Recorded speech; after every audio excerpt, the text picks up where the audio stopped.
بسم الله الرحمن الرحیم. د قوانین الصرف بسلسله کې دا زمونږه اوم نمبر درس دی. په دې درس کې به مونږه دا قانون ذکر کوو چې مونږ به د فعل مضارع نه نفي، تاکید، بلن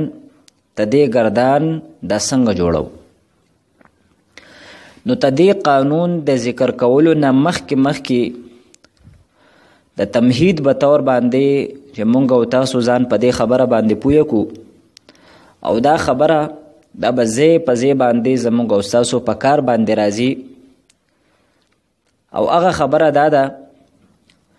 چې د فعل مضارع کم گردان دی، د فعل مضارع کومې صیغې دي، دا به مونږ په 3 باندې تقسیم کو. د فعل مضارع ټولې 14 صیغې دي، نو دغه 14 صیغې دا به مونږ په 3 حصو کې تقسیم کو. په دې کې 15 هغه صیغې دي چې په دې کې ضمیر دا ښکاره نه وي، بلکې په دې کې ضمیر پټ وي. او هغه 15 صیغې دا دي: واحد مذکر غایب،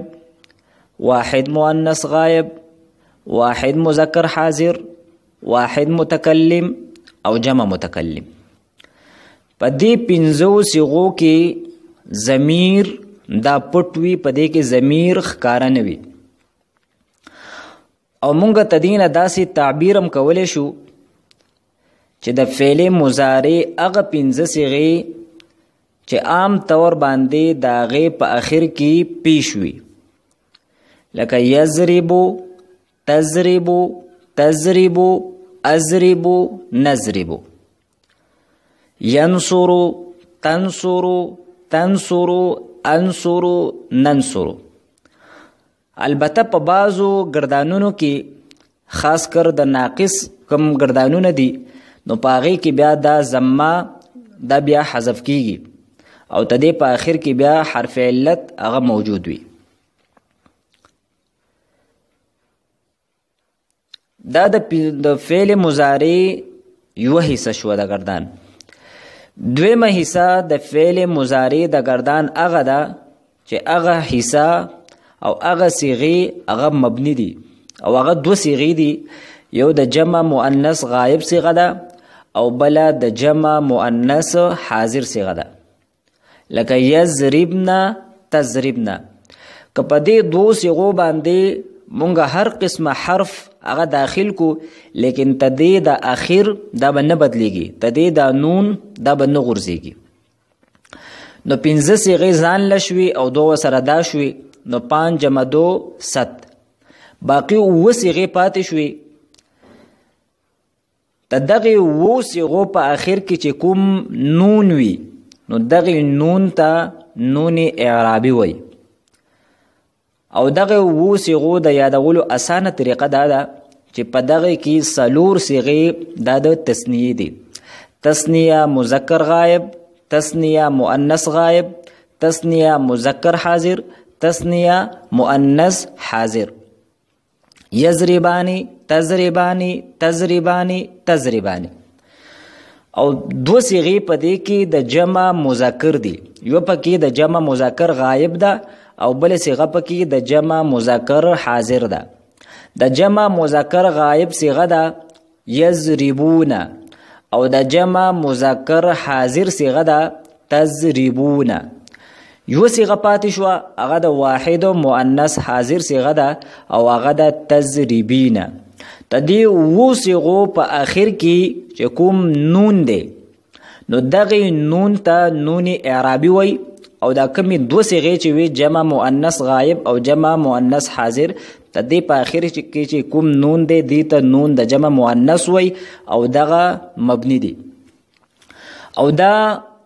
9 صیغې هغه صیغې دي چې په دې کې د همیشه لپاره ضمیر بارز وي، یعنی ضمیر ښکاره وي.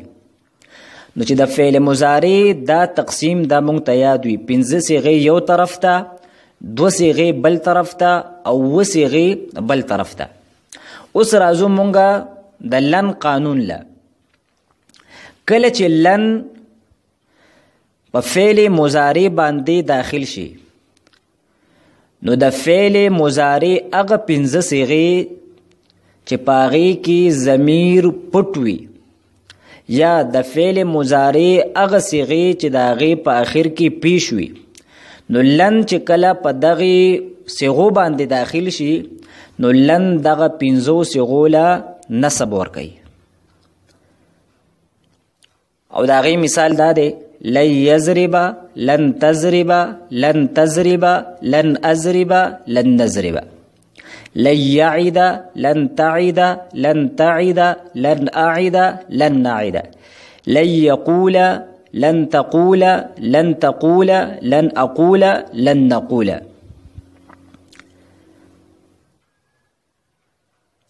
البته مونږ به په دې ځای کې دا خبره په ذهن کې یاد ساتو کچری تدې 15 صيغو په آخر کې الف راغلی و یعنی دا صيغې معتل الفي وي یعنی د لام کلمې په مقابله کې الف راغلی و نو بیا به مونږ دغه 15 صيغو له فتحه نه ورکو بلکې په دغه صورت کې به فتحه یعنی زبر دا به تقدیری وي پټ بوي ځکه چې الف دا حرکات دا نه قبلی لکه مثلا یرزوا دی په دې باندې مونږ لن داخل کو نو په دې کې به هیڅ تغیر نه راولي لن یرزوا لن ترزوا لن ترزوا لن ارزوا لن نرزوا یا یدعا د مجهول کم گردان دی د یدعونا یدعا راځي نو ته دې په آخر کې الف دی لن يدعى لن تدعى لن تدعى لن ادعى لن ندعى. او د کوم فعل مضارع د دو صيغې چې وي جمع مؤنث غائب او جمع مؤنث حاضر کله چې په دې باندې لن داخل شي نو لن په دې کې لفظي هیڅ عمل نه کوي لن یضربنا لن تضربنا نو یضربنا مخکم یضربنا او تضربنا مخکم تضربنا او د لن د داخلېدو نه بعد هم دوی په هغې شکل کې دي باقی پاتې شوې هغه اووه صیغې چې د هغې په آخر کې نون اعرابي دی نو کله چې لن په دغې اوو صیغو باندې داخل شي نو د دې په آخر کې چې کوم نون دی نو د لن د داخلېدلو د وجې نه به دغه نون دا به غورځېږي نو د یضربانې تضربانې تضربانې تضربانې کله چې مونږ په دې باندې لن داخل کو نو مونږ به داسې وایو لن یضربا لن تضربا لن تضربا لن تضربا او د جمع مذکر کمې صیغې چې وي یضربونه تضربونه په دې باندې مونږ لن داخل کو نو مونږ سره پاتې شو لن یضربو لن تضربو او د واحد مؤنث حاضر کومه صیغه چې وه تضربینا کله چې په دې باندې مونږ لن داخل کو نو د تضربین سره به مونږ جوړ شي مونږ سره لن تضربي نو دا دو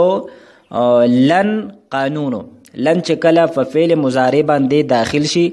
نو هغه 15 صیغې چې د هغې په آخر کې پیش دی یا مونږ ته دې نه داسې تعبیر وکړو چې هغه 15 صیغې چې د هغې په هغې کې ضمیر پټ وي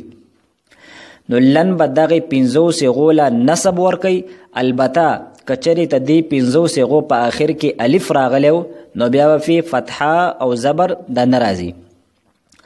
او دوه کومې صیغې چې مبني دي جمع مؤنث غایب او جمع مؤنث حاضر لن به په دې کې لفظي عمل نه کوي او کومې اووه نورې صیغې دي هغه صیغې چې د هغې په آخر کې نون اعرابي دی کله چې لن په دې باندې داخل شي نو ته دې نه به نون اعرابي دا غورځوي څنګه چې دا عمل لن کوي نو دغسې نور چې کم د نصب والا حروف دي او هغه 3 نور دي د لن سره 4 دي یو لن دی یو ان دی یو قیده او یو اذن دی کله چې دا حروف مضارع باندې داخل شي نو کوم عمل چې لن کوي بعینه دغه عمل دا انم کوي او قیم کوي او اذن هم دغه عمل کوي نو دا مونږ سره د مضارع نه د نفي تاکید بلند د هغې ګردان شو په اسانه طریقه باندې نو چې مونږ او تاسو په دې قانون باندې ځان پوه کړو او د مضارع دغه تقسیم مونږ یاد کو نو ان شاء الله تعالی کوم آینده قانون مونږ وایو نو دا غي باندې به ځان پوهه کول مونږ ته انتهایی آسان وي. واخر دعوانا ان الحمد لله رب العالمين.